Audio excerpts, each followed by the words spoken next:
जय माता दी दोस्तों, जय महाकाल। आज हम ब्रह्म राक्षस की साधना के बारे में बता रहे हैं और इसे कैसे किया जाए। ये साधना बहुत तीव्र तामसिक साधना है और बिना गुरु के ये सोचे भी ना कि हम कर लें, ठीक है ना। गुरु के निर्देश के अनुसार ही ये साधना संपन्न करें, ठीक है। और अगर आपने हमारे चैनल को सब्सक्राइब नहीं किया है तो हमारे चैनल को सब्सक्राइब कीजिए और बेल आइकॉन दबा लीजिए ताकि हमारे जो भी नई वीडियो है वो आपको नोटिफिकेशन के रूप में आपको तत्क्षण तुरंत मिले आपको, ठीक है। तो ब्रह्म राक्षस की साधना में कुछ सामान की आवश्यकता है।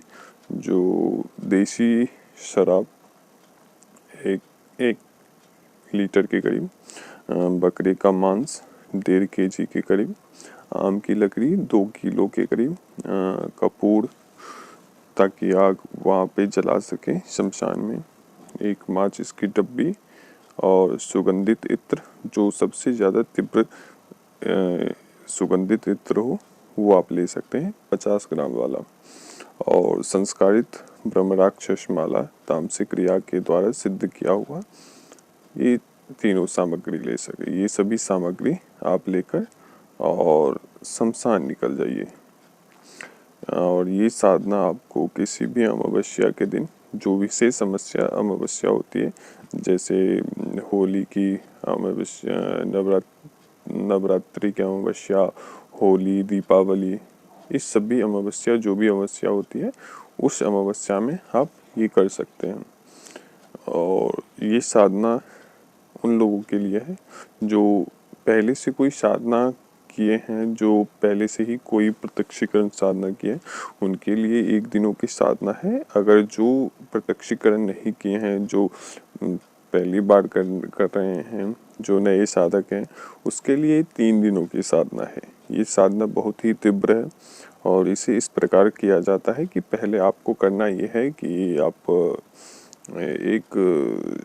उस दिन आप अमावस्या को जाइए। अमावस्या के दिन आपको वहाँ पे बैठना है शमशान में और एक गोल खाई जैसा बना लेना है, गड्ढा खोद लेना है और उसमें हवन करना है।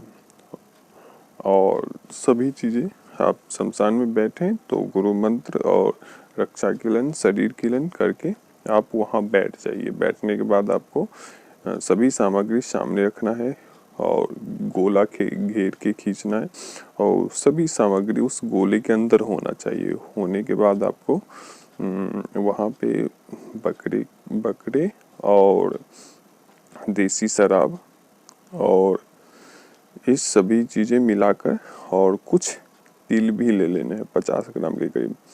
ये तिल और भी कुछ सामग्री है जो मैं यहाँ नहीं बताऊंगा, जो गुप्त है।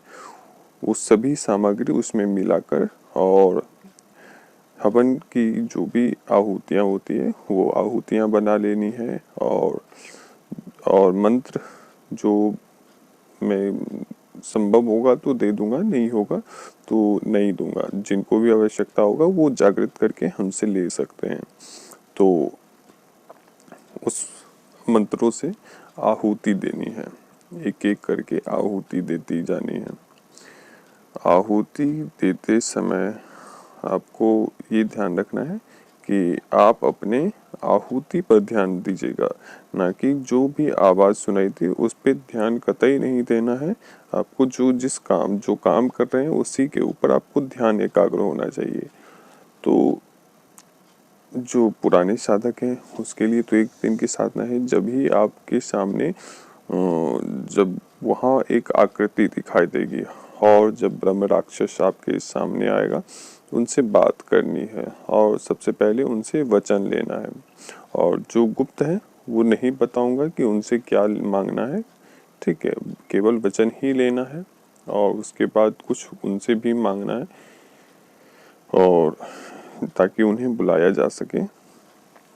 और इसे ऐसा करना है कि सामने जो भी उससे पहले जब ब्रह्म राक्षस सामने जब प्रत्यक्ष आते हैं उससे पहले बहुत सारी अनुभूतियाँ होती हैं, जैसे कि वहाँ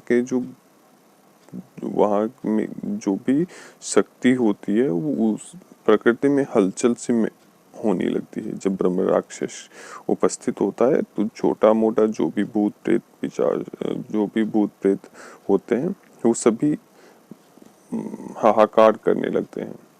ठीक है, तो इस प्रकार से की जाती है।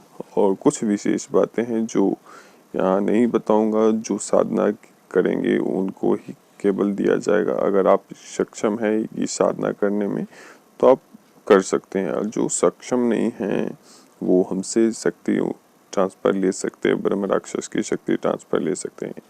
इनसे आप कुछ भी काम करवा सकते हो, जैसे कि आप कोई भी कार्य, मारण, मोहन, वशीकरण, उच्चाटन, शांति कर्म, कोई भी कर्म, जैसे यहाँ तक कि आप जिनके ऊपर भूत प्रेत की बाधा भी है उनको भी आप उससे दंड दे सकते हो सामने वाले भूत प्रेत को, और उनसे मार भी खिला सकते हो, उसे मार भी लगा सकते हो आप इससे ब्रह्म राक्षस के द्वारा, और उसका निवारण भी कर सकते हैं ब्रह्म राक्षस के द्वारा।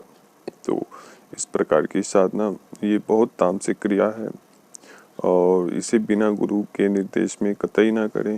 ये सामग्री केवल जानकारी हेतु दी गई है, और जिन लोगों की आवश्यकता और जिन लोगों को साधना करनी है वो हमसे संपर्क करके साधना कर सकते हैं। और अगर सक्षम हो तो ही साधना करें, अगर सक्षम ना हो तो हमसे सिद्धि ट्रांसफर ले सकते हैं। ये शक्ति भूत प्रेत, ये ब्रह्म राक्षस की शक्ति होगी जो ये कुछ भी करने में सक्षम है, यहाँ तक कि वशीकरण, मोहन, उच्चाटन, किसी का मारण तक करने में समर्थ हैं। सब कुछ जो असंभव से भी असंभव कार्य करने में सक्षम है। तो सिद्धि ट्रांसफर में दिया जाता है, लेकिन इसका गलत यूज करने वाले बाद में जाके इसका परिणाम बहुत गलत ही होता है। तो इसलिए इसका लेने वाले व्यक्ति इसका दुरुपयोग ना करे, या जिनके पास है उनका दुरुपयोग कतई ना करें। तो अभी तक के लिए इजाज़त दीजिए। अगर कुछ जानकारी आपको अच्छी लगी तो हमारे चैनल को सब्सक्राइब कीजिए। जय माता दी, जय भैरव, जय महाकाली।